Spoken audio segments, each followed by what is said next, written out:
کتونکو اوریدونکو او ګرانو هیوادوالو سلامونه او احترامات مې ومنئ. نن د یکشنبې ورځ 30 مارچ کال 2015 د روژې مبارکې د 30مې ورځ سره سمون لري. یو ځل بیا ستاسو په خدمت کې حاضر یم.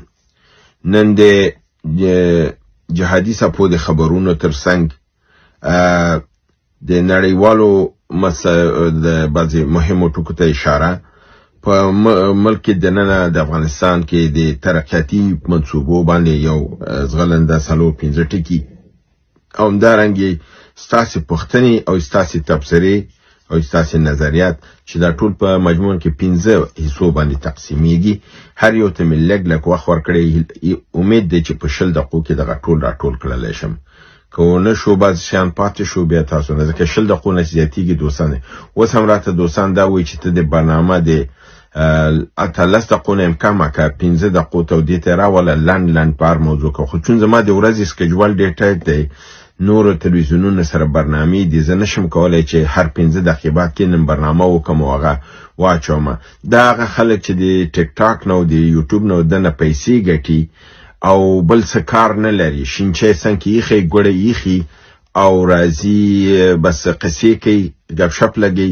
د هغې دغه لاره د عاید د هغې بل کار نه لري. نو د ده لپاره زه هغه کار هغه رقم ته زه نشم کولی چې زه دلته ځان سره چای څنګه کېدم او ډډه ولګوم او راشم هر 15 دقیقې بعد برنامه وکم په ټیک ټاک او په فیسبوک کې. دا ما لپاره به ستونزمنه کار دی. او بل دا دی چې زما مسایل داسې دي چې نړیوال مسایل دي، نړیوالو سطح باندې ټول تلویزیونونه دي او موضوعات چې راځي د هغې لپاره معلومات ټولول دي، تحقیق کول دي، ځکه بې معلومات او بې له تحقیقه خبرې کولې هوایي خو درستې نه دي.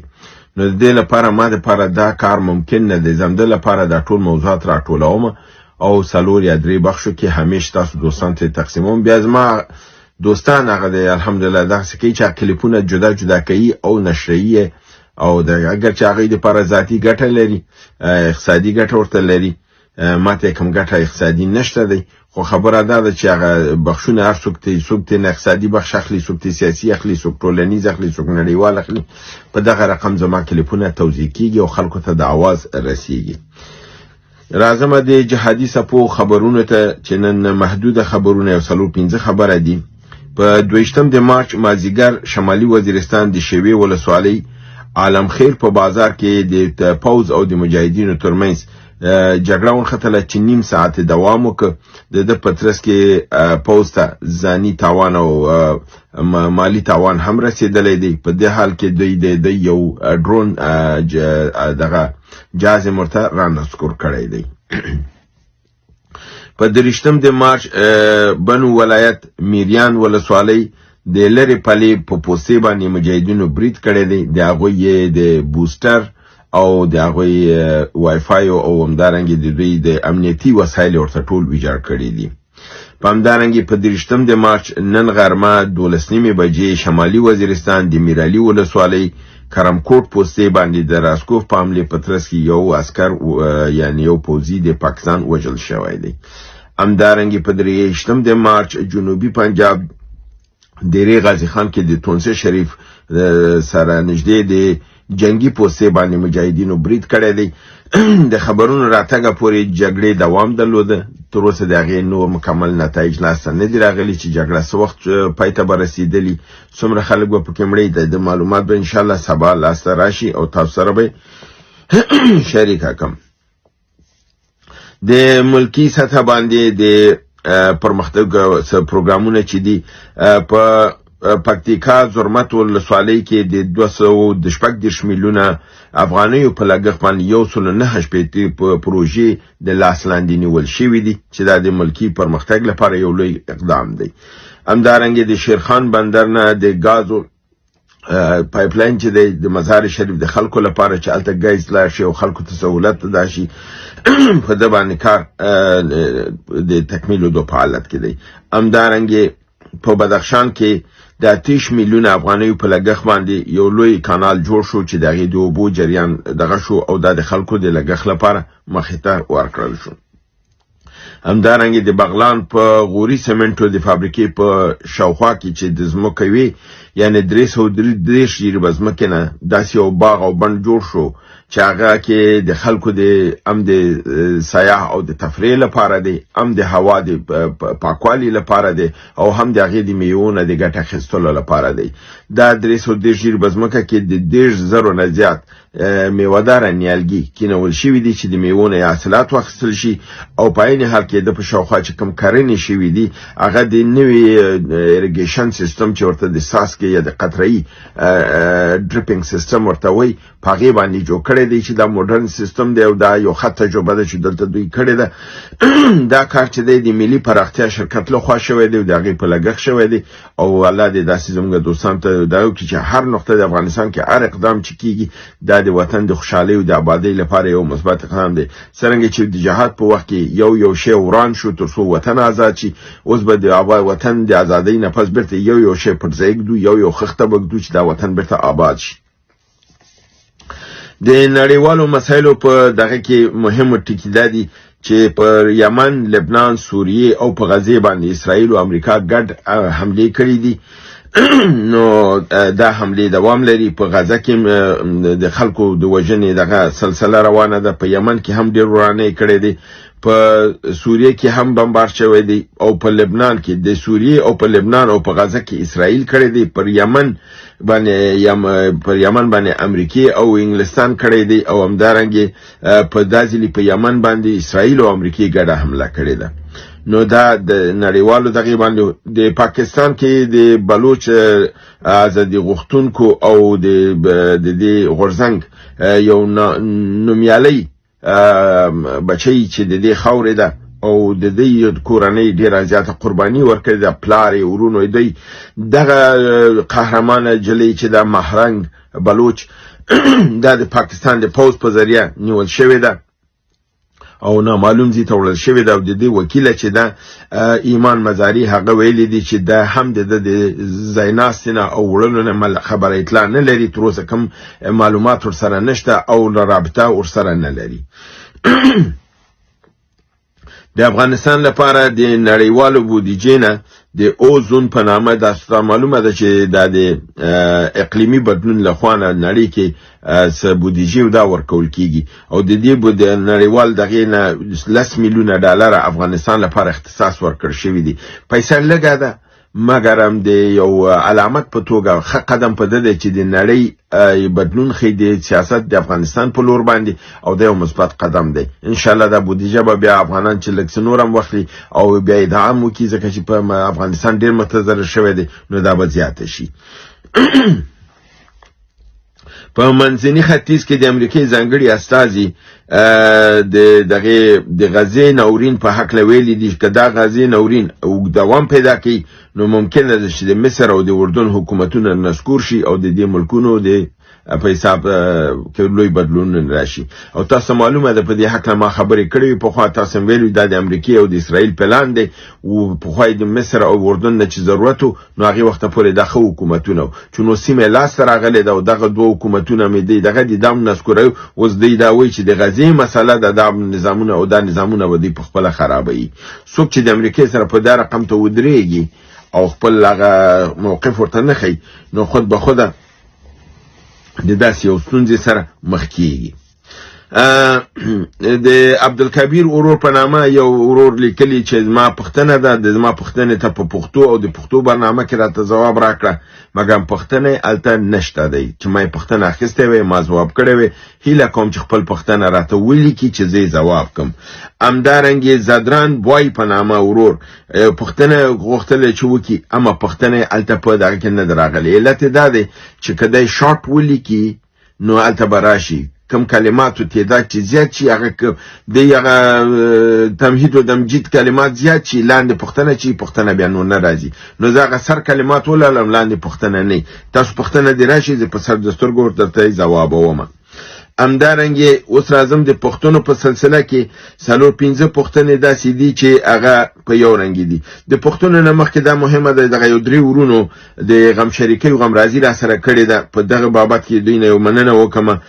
بهروز قادری ورور ویلي چې برنامه مو ګورم، قدردانی کړې ده. ویلي دي چې هر وخت ټولې برنامه ګورم او تاسو دعا کوم، استاسو صحت دی د متعلق دعا راته کړې دي. همداسې ابو نومان ورور ویلي دي چې د هم لکه چې د شینواري صاحب برنامه لیدلې ده او دا کړي دي چې د خواخوږۍ پیغام یې استولی دی او لیکي ویلي دي چې دعا درته کوم الله دې ستاسو دعا د روژې مبارکې میاشت له برکته زموږ او د ټول امت اسلامي په هکله کې قبول کړي.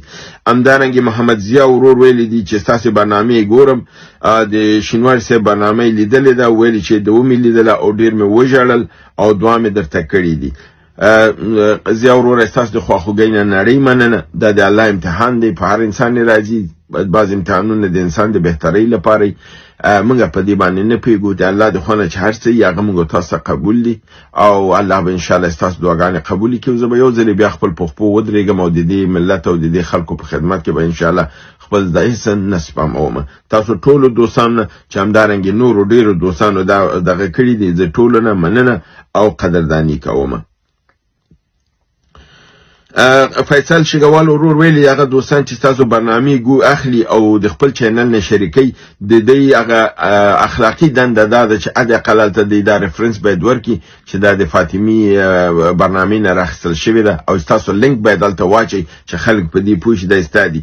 فکر کوم چې یو 2 چینل اوس هغه کار کوي.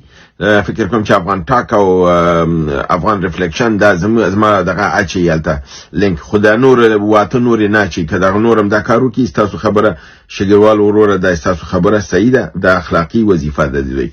راځم د پښتنو په سلسله کې یاسین ایان ورور 3 پښتنې کړي دي. دې دا 3 پښتنې د 2 نور ورونو د پښتنو سره شباهت لري. هغه پښتنې بم دې سره شریکي کم ټول به جواب کم، هم به د عیان ورور پښتنې جواب شي، هم به د قدیر مسافر ورور پښتنې جواب شي او هم به د محمد ظاهر ورور پښتنه جواب شي. نو د یاسین ایان ورور پښتنه دا د چیرې امریکا پر ایران حمله وکړي تاثیرات به په نړۍ سیمه او بالخصوص په افغانستان باندې بسوي. دویمه پوښتنه دوی دا ده چې د یاسین ایان ورور د زلمی خلیزاد راتګ ولې پاکستان او جبهه مقاومت ورخطا کړی دي، د سنه یره لري دوی. دریمه پوښتنه د زمونږ د یاسین ایان ورور دا ده چې د خلیفہ صاحب په سر کم قیمت لري کېدلو د ناروی قونسلي دغه د متعلق تاسو څه نظریات دي. او مشابه 2 پښتنې چې نوري دي هغه د قدیر مسافر ورور دي چې هغه لیکلي امریکا اختار ایران ته، رښتیا هم امریکا په ایران حمله وکړي کنه دا کومه لوبه ده. نو دا هم د یاسین ایان د پښتنې سره شباهت لري او یو پښتنه بل هم د یاسین ایان د ورور د پښتنې سره شباهت لري چې هغه د محمد ظاهر ورور ده چې د خلیلزاد راتګ پاکستان ته پر روانو حالاتو باندې او تاسو نظر څه دی او د دې نه بعد د صادق خان راتګ د منځ. نو دا 5 مشابه پښتنې دي چې دا جواب کوم دا 5 د دې ټولو پښتنې به جواب شي. د یاسین ایان اول پښتنې ته راځو چې کچیر امریکا پر ایران حمله وکړي تاثیرات به سوي او په سیمه او په نړۍ په افغانستان. او د ابل ورور په پښتنه هم دا و چې آیا ایران باندې به حمله وکړي کونه کې د دې دا د حمله وکړي سکیږي هغه عادت د عملی امکان شته د کنيشته. زبردا دواړه جواب کم. اول خدا دی چې د امریکای په ایران باندې د حمله امکانات کم دي، لپاره د شاګه غواخ کوي چې امریکا په ایران ته فشار لاندې ونیسي چې خبرو ته حاضر شي. دویمه خبره ده امکانات د اسرائیل د خوانه زیات دي ځکه چې اسرائیل غواړي چې حمله وکړي. هم د لپاره پرون می تاسو خبرونه کې ویلي چې د اسرائیل دوه، یو د امنیت صلاحکار او بل د استراتیژیکو مسایلو وزیر امریکای ته تلی چې په دې متعلق خبرې وکړي چې نو کاملا په ایران باندې کېږي خپل امریکا به مستقیم نه کوي، لپاره دی چې بیا سبا منځګړیتوب لپاره بیرته هم دغه امریکا را مخکې شي. که جنگ د امریکای سره ونښته بیا د منځګړیتوب څوک نشته دی، بیا قصه خرابېږي، سیمه کې ورانه راځي، تاثیر په سیمه په نړۍ او په افغانستان په ټولو مسایلو باندې راځي. نو د دې بابت نه زه فکر کوم چې ایران باندې امریکا په خپل مستقیما حمله نه کوي. که غواړي چې وګواخه مو کې نو اسرائیل ته یو اشاره به ورکړي، اسرائیل به د امریکای په رضامندۍ باندې په ایران باندې حمله کوي. اما دا حمله به څومره کاراور او کاربرده به وي د دغه په هکله تاسو وایم چې دومره به نه وي چې څومره به ضرر اسرائیل ته رسیږي. په هغه وخت کې چې کله ایران اسرائیل ته عکس العمل ښیي بیا به امریکا را داخلیږي، بیا ورته بیرته مصالحت به پکې کوي. نو د فشار لپاره امریکا دا خبره کوي خو مستقیما حمله په دې نه کوي چې سیمه کې ورته مشکلات ډېر زیاتېږي. ایران نسبت د نورو ملکونو سره تفاوت لري. امریکا په دې پوهېږي چې دا نه پاکستان دی چې هغه د غلامۍ حلقې خوښېږي په غاړه اچولې، او دا نه عراق او فرضاً لیبیا ده او سودان دی چې دلته هغې کوم عملیات وکړل او عکس العمل د ایران عکس العمل ښکاره کوي او میزایل او دام لري او ستراتیژیک پارتنرشپ د روسیې سره لري. فلهذا دا د امریکې لپاره ممکنه نه ده چې حمله په اسانه باندې وکړي. د یاسینایان ورور دویمه پوښتنه د زلمي خلیلزاد د راتګ ولې پاکستان او جبهې مقاومت ورخطا دي او د ده نه څه بهره وړلی شي. نو د دې د پوښتنې تر څنګ باندې په عین حال کې د ظاهر ورور دا چې خلیلزاد راغلی دی پاکستان ولې ورخطا دی، دا دواړه ادعا دي. د دې متعلق تاسو دا وایم چې دا یو بدلون دی او مثبت بدلون دی. په دې متعلق زما خبرې تاسو وخت نه معلومه وي چې ما د پیشبینیګانې کړې وي چې خلیلزاد به د صحنې نه نه وځي، هغه به صحنه کې. بله خبر مې دا کړې وه چې امریکا به د مارچ او اپریل په میاشت کې افغانستان ته راځي او دا اړیکې به جوړېږي. غټ ټکی پکې دا دی چې پاکستان پکې داخل نه دی، پاکستان وارخطا دی. زه به د پاکستان متعلق ځواب به یو پاکستاني ژورنالیست د خولې تاسو درکړم چې پرون شپې په دې واقع د پاکستان ټاپ ترین سیاسي تحلیلګر دی نجم سیټي. د نجم سیټي په تحلیل هغه دا ویلي چې ولې موږ وارخطا شولو لاړو. هغې ولې موږ په ده وارخطا شولو چې زموږ د صحنې نه امریکې ویستلو، لوبه په خپله شروع کړې ده. موږ باید بیرته خپل ځای پیدا کړو. د دغې ځای پیدا کولو لپاره موږ خپل نفر هلته لیږلی دی چې خبره وکړي چې مبادا پاکستان بیرون پاتې نشي. بیرون پاتې کېدل زموږ په ګټه نه دي. دا هغه ټکی دی چې دوی یې ورخطا کړي دي ځکه چې امریکې مستقیما معامله کړي او پاکستان خبر شوی نه دی. او جبهې مقاومت خو په ده ورخطا کېږي چې هغې خو دا فکر کوي چې ټرمپ به راشي معاملې به خرابې شي. هغې خو دا فکر کوي چې ټرمپ به راشي او نظام کې به تغییر راشي او نظام به په حساب د دوی کومک به پې بند شي. دا یو کار هم ونه شو. د ده لپاره دوی ورخطا دي چې ګویا د هغه لوبه چې دوی غوښتله ونه شو. د طالبانو سره خبرې مخ په خوالي روانې دي که افغانستان ته امن راشي، افغانستان کې ترقي راشي، افغانستان په خپو ودرېږي، نو دا خو بیا د دوی ناکامي ده او د دوی په حساب شاته تفاله کېدل دي. دا هغه مسله ده چې دوی یېرولي دي او دوی د دغې یېره نه سخت په ورخطا دي.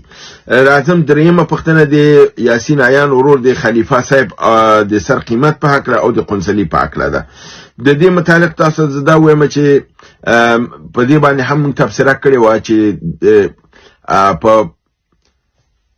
سوریه کې کله چې د الجولاني نظام راغی هلته تاسو وکتل چې هغه هم د ترهګرۍ تهمت پې باندې شته دی او واقعي کې واقعیت هم دی ځکه چې هغه سړی هم د القاعده غړی و هم د داعش غړی و.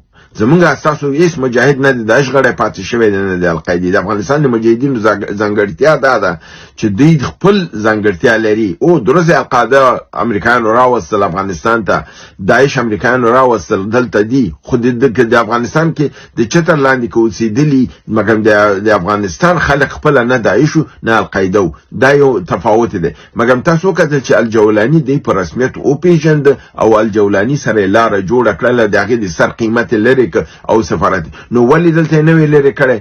ښکاره خبر ده چې دا یو مثبت قدم دی او دا د هغې خبرو اترو په سلسله کې چې دغه څو میاشتې د 6 میاشتې نه راهیدې خوا په قطر او دوبۍ او په عمان کې روانې وي، دا د هغه نتیجه ده. دا د خبرو اترو په نتیجه کې دا کار شوی دی. دا مثبت کار شوی دی. او د ناروې د قنصلۍ ورکول دا کوم احسان دوی موږ باندې نه دی کړی بلکې دوی ظلم کړی و چې خلاف د نړیوالو قوانینو زموږ د قنصلګانې دوی ضبط کړی وي. ځکه په هیڅ تاریخ کې داسې یو نمونه نشته چې دا قونسلګانې په دې رقم د نظام چې بدلیږي که چېرته سفارت ورسره نه ساتل کېږي قونسلګانې که هغې وساتي هغې کولی شي خپل هغه قونسلي لیول وساتي او که نه ساتي روابط قطع کېږي دا دروازې بندېږي. نو دا کوم احسان یې نه دی کړی مګر بیا هم چون د اروپا په سطح شوی دی د جبهې مقاومت د مخالفینو ته د غاښ ماتونکی ځواب دی او د اسلامي امارت لپاره ښه قدم دی، د افغانستان لپاره ښه قدم دی او یو کامیابي ده. ایله ده چې دا کال د افغانستان لپاره بهتره کاري دغې ګرچې د جنګ سیوری شته دی د امریکا پاکستان د خوا نه مګم دا جنگ هم د افغانستان په ضرر باندې ان شاء الله افغانستان به په دې کې ګټه کوي سره د کې د شي د راشي د افغانستان ځینې سیمې او دا ونیسي دا به د دې په مرګ تمامېږي او افغانستان به د بهبودي او د کامیابی خواته بیرته روانېږي او زیبه نو دغه پښتنې وي د دوستانو او د متعلقینو د کوشش مې وکړ چې د شل دقیقو ترمنځ در سره تمام کم د الهام ورور پښتنه هم د خلیفہ متعلق و هغه خو مې جواب کړله او الهام ورور بم ان شاء الله مطمئنه شوی ځکه چې ما هیر شو چې نوم یې توخلم او همدارنګه ک د کمبل ورور کمبل پښتنه پاتې عبدالصادق افغان ورور پښتنه و چې زمونږ لپاره امریکا بهتره ده که چین او روسیه د دې جواب لاند داسې ورکمه چې چین او روسیه که په اول سر د اسلامي امارت کې افغانستان په رسمیت پیژندلی وي او لاس یې نیولی وي په هغه وخت کې دا بهتره وه چې دوی راغلی وي چې اوسه پورې دا کار ونه که نو زمونږ ته د دوی سره روابط ساتل د دومره اړین نه دي لکه څومره امریکې سره ځکه دې 4 کالو کې دوی داسې مرستې نه دي کړي کوم یو چې امریکې کړي دي او امریکا په دې باندې قوي ده په دې چې د دوی دایم د هغې د کنټرول لاندې دي نو د لپاره که امریکې سره زمونږ روابط ښه کېږي هغه چې د اشغال مسئله او یو د روابطو مسئله اشغال مونږ مخالفت کړی دی د روابطو مخالفت هم نه دی کړی هیله روابطو سره بیرته ښه شي او افغانستان په نړۍ کې خپل نارمل حالت ته راشي او په دنیا په رسمیت وپېژني هیله ده چې برنامه وګورئ خوښه کوي دوستانو سره شریک کړئ تر بل برنامې تاسو په لوی رب العزت سپارم وما علینا الا البلاغ